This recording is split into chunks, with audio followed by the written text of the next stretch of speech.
안녕하세요. 김용호입니다. 위성사진으로 본 성경지도 공부해 오신 것을 환영합니다. 오늘은 위성사진으로 본 성경지도 지도 3-1 출애굽 여정에 대하여 공부하도록 하겠습니다. 먼저 출애굽 여정을 보려면 시내반도와 애굽과 가나안 사이에 있는 지형들을 알아두면 아주 도움이 됩니다. 특별히 그 중에서도 몇 가지 잘 알려져 있고 또 이미 많은 학자들에 의해 받아들여진 장소들이 있는데요. 그 첫째가 라암셋입니다.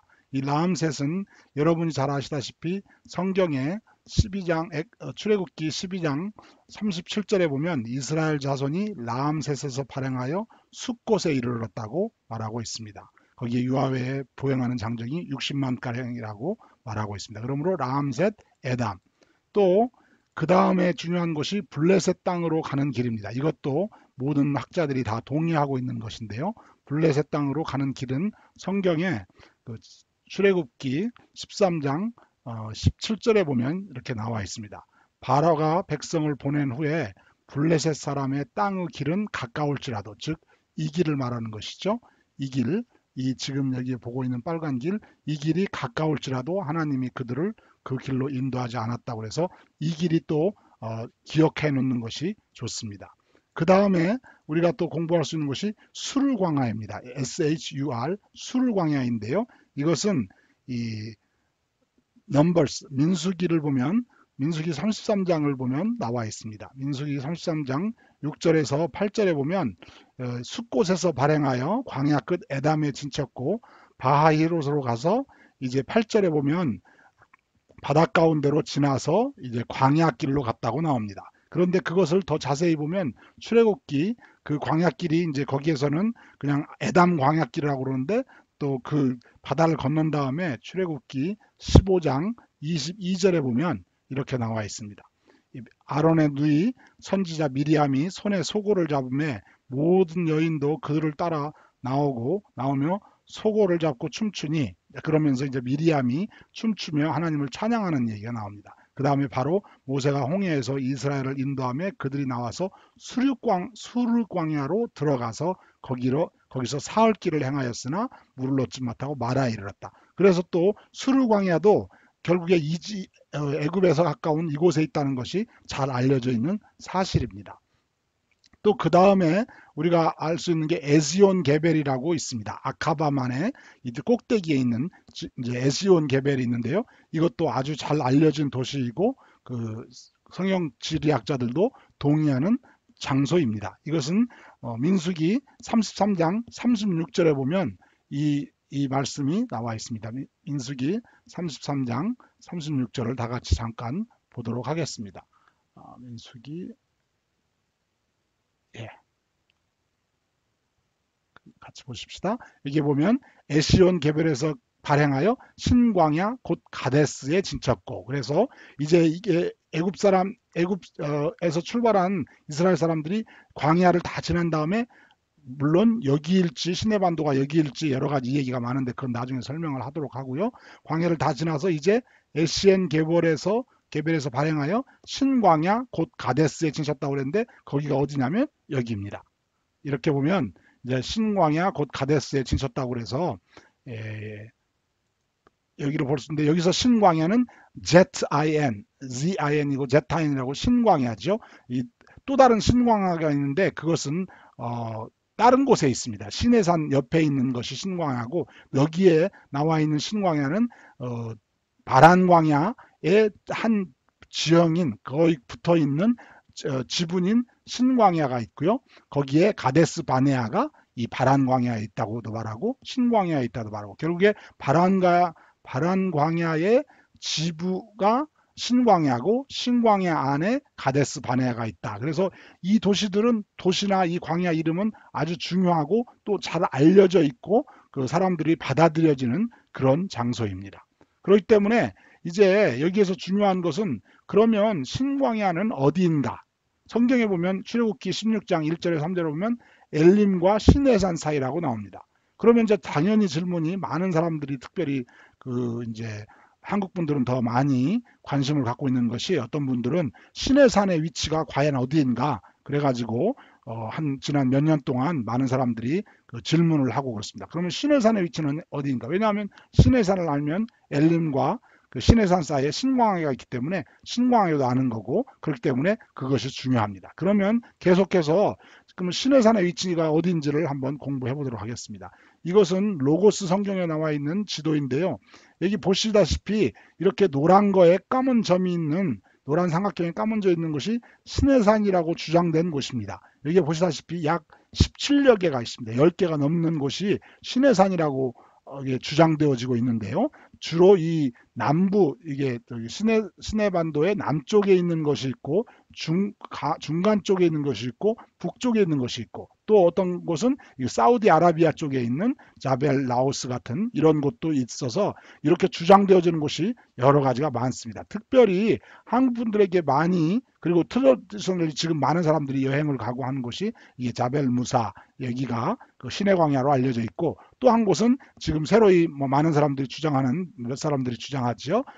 자벨 라오스가 있는데 그렇다면 이 두 개 중에 어떤 것이 물론 우리가 정확하게 다 알 수는 없습니다. 그렇지만 이제 성경을 이런 것들을 보려면 성경 전체를 그 특별히 출애굽의 그 흐름을 각 성경에서 날짜와 장소의 이름이 나오는데 그런 것을 추적해 볼 때 어느 정도는 파악을 할 수가 있습니다. 확실히는 당연히 알 수가 없습니다. 어디에 이정표가 써져 있는 것도 아니고 도시 이름이 찍혀 있는 것도 아니기 때문에 구글이 있는 것도 아니고요. 그렇기 때문에 확실히는 알 수 없지만 우리가 성경을 자세히 공부해 보면 어디가 어느 지역이 더 맞을 것 같다 이런 것을 볼 수가 있겠습니다. 그렇다면 이스라엘 사람들이 출애굽한 그 여정을 이게 보시면 오른쪽에 보시면 40년의 여정으로 되어 있습니다. 그 40년의 여정 중에 날짜가 나와 있는 것이 있습니다. 여기에 보면 여기 1번은 여러분들이 이제 위성사진으로 본 성경 지도를 보시면은 거기에 넘버가 1, 2, 3, 4라고 지도에 표시가 되어 있습니다. 지도 3, 4실에 그 넘버고요. 여기 X라는 말은 EX라는 말은 엑소더스, 출애굽기라는 말이고요. 12장 37절이라는 말입니다. 그렇다면 출애굽기 12장 37절에 보면 남셋에서 출발했다 그랬는데 거기에 성경을 공부해 보면 출발한 첫 해 1월 14일 날 이 6월절이죠. 6월절을 지내고 그 저녁에 출발했으니까 14일 저녁 혹은 15일 아침에 출발한 것이죠. 그래서 또 성경을 쭉 공부해 보면 여기에 빨간 것으로 되어 있는 것은 아직 홍해를 건너지 않았을 때, 그 다음에 파란 것은 드디어 홍해를 건넌 다음에 이제 그 가나안 약속의 땅으로 가는 그 이제 녹색이 돼서 그린 라이트로 쫙 가는 거죠. 그런데 가다가 이제 다음에 이제 시내 광야에서 멈추는 건데 여기에서 어떤 간에 지금 보실 것은 일단 날짜를 먼저 보시면 첫째 1월 14일 날 출발했고 그 다음에 홍해바다를 건넌 다음에 3일 길을 갔다고 나와 있고 그 다음에 이 홍해가에서 발행하여 신광야에 데저트 오브 신이죠. SIN입니다. 이 신광야에 도착한 것이 2월 15일이라 그러면 첫해 1월 14일에서 2월 15일이면 한 달입니다. 여기 한 달이라고 나와 있습니다. 그것이 한 달이 걸렸습니다. 그리고 거기에서 발행하여서 르비딤에 진치고 르비딤에서 물이 없어서 호렙산 반석에서 물이 나오고 르비딤을 떠나 시내 광야 데저트 오브 사이나이 시내 광야에 이르렀을 때가 제3월이라고 성경에 출애굽기 19장 1절에 나와 있습니다. 그러므로 3월이면 여기서 1월 14일에 출발해서 3월 1일일지 3월 15일일지는 모르겠지만 3월 15일이라고 치면 1개월이 또 지난 거죠. 2월 15일에서 3월 15일까지면 1개월, 1개월이 좀 안 될 수도 있겠죠. 어동안에 그래서 또 1개월.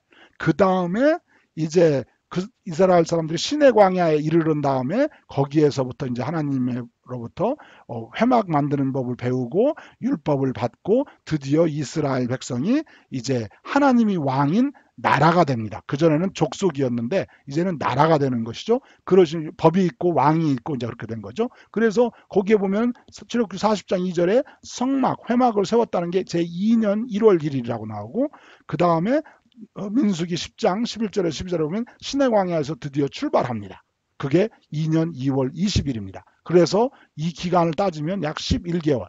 여기서부터 따지면은 1월 14일부터 2월 20일이니까 1년 1개월 5일이 지난 때죠. 그렇게 해서 이제 지나가게 됩니다. 이런 날짜를 알아놓으면 이제 이스라엘이 어떻게 움직였는지를 볼 때 아주 도움이 되기 때문에 그 성경에 있는 날짜를 잘 볼 필요가 있습니다. 그래서 여기에 표시되기를 시나산에서 약 11개월을 지냈다. 그래서 홍해까지 라암새에서 출발해서 홍해까지는 1주에서 2주 정도 걸렸을 거고 많이 걸려야 홍해에서 시내 광야 도착까지는 2개월. 그래서 여기서부터 여기까지 총 2개월이죠. 시내 까지 총 2개월이니까 여기 처음부터 시내 광야 도착할 때까지 총 2개월이 걸렸고 그 다음에 시내산에서 약 11개월을 지냈고 이제 율법을 받고 성막을 다 세운 다음에 성막을 다시 거두고 하나님께서 출발하라고 그래서 출발해가지고 이제 가데스 바네아 여러분이 잘 아시는 곳이죠. 가데스 바네아에 가서 이제 그 정탐하러 가는 그곳이죠. 그곳까지 가서 이게 정탐하고 돌아온 때가 40일 동안 정탐하고 돌아왔고 그 다음에 이제 불순종하고 불신앙을 보여줬기 때문에 하나님께서 민수기에 보면 14장 3, 4절에 40년간 너희의 죄악을 질지니라 그렇게 여기 광야에서 소멸되어 죽으리라. 그게 가데스 바네아입니다. 이게 그런 그 말을 들을 때까지가 6개월. 그리고 이 말을 들은 다음부터 약 38년을 정말 이 까만 광야 생활을 하면서 이게 아주 어둠침침하죠. 이게 죽습니다. 가데스 바네아에서 떠나 세렛시내를 건널기까지. 나중에 지대를 보면서 세렛시내를 공부하겠지만 세렛은 결국에 사해의 오른쪽에 있습니다. 사해의 오른쪽에 있고 이제 모압 암몬으로 들어가는 그쪽인데 어동안에 그 세렛시내를 건널 때까지 총 38년 동안이라고 신명기에 보면 나와 있습니다. 그러므로 그게 이제 이 38년이 되는 것이죠. 38년. 그 세렛시내를 건너기까지 그래가지고 이제 그 다음에 이 보면은 여기서 그 세렛시내를 건너기까지 어떤 일이 있었냐면은 가데스에서 미리암이 죽고 회중이 또 물이 없으므로 여호와 다퉜고 또 지나다가 또 며칠 지나가서 또 이제 그 다투게 되죠. 그 다음에 이제 가데스에서 에돔 왕에게 통과하기를 요청하고 안 되지만 계속 아론은 호레산에서 죽고 그 다음에 호르산, 살모나, 분원에까지 가서 이제 에스온 게벨로 가가지고 세렛으로 가는 것이 38년이라는 소리입니다. 그러니까 가데스 광야에서 38년을 지냈고 그 가데스에서 에시온 게벨, 에돔, 모압, 암몬 그리고 여리고 평지까지 나머지 한 이제 여기에 보면 5개월이 남아 있습니다. 그렇게 해서 40년이 되는 이 과정 가운데 있는 것이 출애굽의 여정인데 그러면은 이제 중요한 것은 이제 많은 분들이 궁금해하기 때문에 제가 이제 좀 확대해서 공부하고 싶은 것은 과연 그 첫 2달 혹은 첫 한 달이죠. 첫 한 달을 어디서 보냈기 때문에 과연 어디가 시내산이냐 그것을 한번 볼 필요가 있습니다. 제일 처음에 우리가 성경에서 출애굽기 12장 37절에 본 대로 라암새에서 출발한 것이 1월 15일 날 새벽이 되겠습니다. 라암새에서 출발을 하게 됩니다. 여기서 람세스라고 나오고 라암세스라고 고센 땅이죠. 출발하게 되죠. 그 다음에 거기에서 숫곳이라는 곳으로 거기도 마찬가지로 아직도 애굽 아닙니다. 그렇기 때문에 숫곳이라고 하는데 여기서 이 지도상으로 보면 약 50km 되니까 약 이틀 3일 걸리겠죠. 150만 명이나 되는 사람들이 라암셋 숫곳까지 다 움직이려면 이틀 3일은 걸리겠죠. 그 다음에 거기에서 에담 광야 끝까지 갔다고 나옵니다. 에담 광야.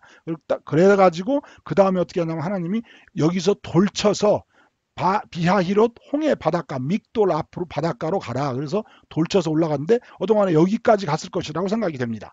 물론 어떤 분들은 말하기를 라암새에서 출발해가지고 여기까지 갔다. 누에이바까지 가서 여기가 시내산이니까 그러면 여기까지 가야 되는 것이죠. 그래서 어떤 간에 지금 이곳을 보면 약 10여일이 걸렸을 겁니다. 왜냐하면 라암새에서 숫꽃 지나서 에담 지나서 홍해 바닷가를 갈 때까지면 적어도 10일은 걸리죠.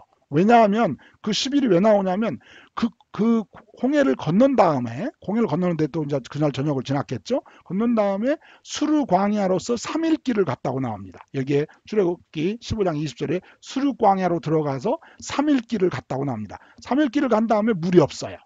여기서 한 가지 흥미로운 사실은 여기에서는 물이 없다는 소리가 불평을 하고 이게 처음으로 물이 없는 게 아니죠. 물이 쓰죠. 먹을 물이 없는 거죠. 여기는 도시 아니니까 그리고 또 가져온 게 있기 때문에 그렇게 큰 문제가 없지만 이제 이 바다를 건너서 3일 동안이나 광야, 수르광야 쪽으로 들어갔기 때문에 당연히 물이 떨어지죠. 절로 사람이 떨어지는 게 먼저 물이 떨어지지 않습니까? 그리고 그 다음에 이제 그 먹을 것이 떨어지는데 먹을 것은 나중에 보면은 한 달 후에 떨어지죠. 어떤 간에 마라의 쓴물을 이제 수르광야에서 마라의 쓴물 그래서 하나님이 그 쓴물을 모세에게 이제 한 가지를 지적해서 그것을 담금으로 이제 그것이 단물이 돼서 거기에서 또 물을 먹게 되죠. 그러니까 3일 지나서 여기서 물 먹고 며칠 지났겠죠. 그 다음에 여러분들이 잘 아시는 엘림에 가는데 물샘 12과 종려 70주가 있었더라. 그러니까 거기서 또 며칠을 쉬었는지 모르지만 며칠 또 쉬었겠죠. 우리가 거리는 몰라요. 왜냐하면 그 어디가 시내산이냐에 따라서 이 얘기가 틀려지기 때문에 여기일 수도 있고 이쪽 아라비아 반도일 수도 있으니까 어동안에 여기에 보면 벌써 며칠 흘렀어요. 그 다음에 홍해가에서 또 머물렀다고 나옵니다. 창세기 출애굽기 16장 1절에 보면 그 다음에 맨 보면 2월 15일 여기 1월 15일 출발해서 신광야까지 2월 15일 즉 한 달 만에 갔는데 이제 여기 수륙광야에서부터 신광야까지는 그러니까 약 20일이 걸렸을 것이라고 생각이 됩니다. 물론 이건 정확하게 모르죠. 다만 여기에 거리를 여기에 했던 액티비티를 보고 또 여기에 했던 액티비티를 볼 때 여기 이 수르광야에서부터 홍해바다를 건넌 다음부터 약 20일이 걸려서 신광야까지 갔을 것이라고 보고 그렇다면 람세스 출발해서 홍해바다까지는 10일 뭐 내외로 걸렸을 것이라 보는 거죠. 그렇게 보면 이제 결국 이 한 달 사이에 있었던 일이기 때문에 이제 과연 시내산이 어딘가를 생각할 때 우리가 이제 다음 지도를 보면 알 수가 있습니다. 아시다시피 아까 말씀드린 대로 시내산은 이 두 군데를 사람들이 주장하고 이제 특별히 한국 사람들은 이제 여기를 이제 대부분의 여기 트러디셔널한 그 믿음은 사람들은 여기가 자벨 무사도 이제 있어서 이제 성지 순례도 갔다 오기도 하고 그렇기 때문에 하고 이제 최근에 나온 그 책을 근거로 여기다 이 바다를 건넌 거다 이렇게 말하는 사람도 있습니다. 자 그러려면 이제 그것을 보기 위해서는 자 여기에서 람셋에서부터 1월 15일부터 출발해서 홍해 바닷가까지 만약에 이쪽이 맞다면 여기서 여기까지 150km 정도 되는데 약 10일이 걸렸다는 거죠. 그러니까 뭐 이게 밑으로 돌아왔다가 올라가니까 뭐 일주일이 걸렸을 수도 있겠죠. 그리고 그 다음에 여기 이제 홍해 건넌 후부터 이 신광야까지 신광야까지 가는데 20일, 200km가 걸렸다는 거죠. 그렇다면 이제 이쪽으로 해서 시내산은 신광야는 그 엘림과 시내산 사이에 있다고 그랬으니까 여기가 시내산이 되겠죠. 그러면은 이 주장이 이제 이렇게 해서 좀 리즈너블하게 여기 20일 가고 여기 110일 가고 이제 할 수가 있고요. 그 다음에 또 다른 주장은 뭐냐면 아니다. 람세스 출발해서 여기에서 뭐 여러 가지 뭐 거기에 뭐 바퀴도 있고 여러 가지 뭐 보니까 그 시내산은 이쪽이 아니고 이쪽이다. 그런 분들의 주장을 따라서 보면 그러면 이 성경의 말씀에 따르면 1월 15일 날 여기 출발해서 350km를 10일 내외에 갔어야 됩니다. 그것도 그 사이에 숲곳에서 머물렀어야 되고 애담에서 머물렀어야 되고 바닷가에서 이제 가는 것까지 여기서 여기까지 350km 직선거리예요. 이게 직선거리. 여기에 직선거리가 있지도 않고 음식도 물도 이것을 이 광야거든요. 이 가운데는 물에 대한 불평도 없고 물에 대한 불평은 여기를 건넌 다음에 이 수르광야 들어간다는 거거든요. 여기가 또 수르광야여야 되고 그래서 어떤 간에 그분들의 주장에 의하면 여기가 350km를 가야 된다는 거죠. 그러고 이제 이 안에서 물론 왔다 갔다 하죠. 여기 만약에 그분들의 주장대로 여기 누웨이바가 그 홍해 바다다. 그래서 여기를 건넌 거다. 이런 주장을 따른다면 이 안에서 여기에 수르광야도 있어야 되고 여기에 마라도 있어야 되고 여기에 엘림도 있어야 되고 여기에 홍해가도 있어야 되고 그래서 여기에 신광야도 있어야 되고 여기에 시내산도 있어야 되고 이제 다 있어야 되는 것이죠. 물론 뭐 20일 여기 가는 건 문제가 아니에요. 여기서 20일 동안 돌다가 20일 동안 가는 건 문제가 아닌데 가장 챌린지는 이거고 그 다음 챌린지가 뭐냐면은 아까 말씀드린 대로 이제 수르광야가 이쪽에 있는데 여기서 건너간 다음에 수르광야를 SHUR 수르광야죠. 이 수르광야를 여기서 찾아야 된다는 거죠. 그리고 또 한 가지는 가데스 바네아가 이쪽에 있는데 가데스 바네아를 이제 가야 되는데 그 가데스 바네아를 갔다가 다시 왔다가 에시온 개별로 왔다가 이제 뭐 좀 이따 나중에 이제 다음 그 맵에서 공부를 해보면 아시겠지만 그거 여러 가지를 설명하는데 이제 많은 어려움을 겪게 됩니다. 그래서 이제 제가 이제 물론 아까 말씀드린 대로 어디가 그 시내산인지는 우리는 알 수가 없습니다. 다만 그런 여러 가지 상황을 볼 때 시내산은 시내반도의 이쪽에 있거나 아니면 이쪽에 있거나 적어도 여기까지 가서 여기 홍해를 건넜다고 하기에는 너무나 많은 무리가 되고, 그렇기 때문에 이번 공부에서는 저희 여기 위성사진으로 본 성경 지도를 하는 공부에서는 시내산이 여기라고 보고 설명을 하고, 그렇게 되면 엘림이 여기에 있게 되고 신광해가 있게 되고 르비딤이 여기가 있게 되고 이제 돕가가 여기 있게 되는 그런 것을 볼 수가 있습니다. 이렇게 해서 다음에는 이제 더 좀 자세히 시내산을 지난 다음에 어디로 가게 됐는지 공부하도록 하겠습니다. 감사합니다. 본문에 나오는 많은 자료들은 다음에 레퍼런스를 참고하였습니다. 감사합니다.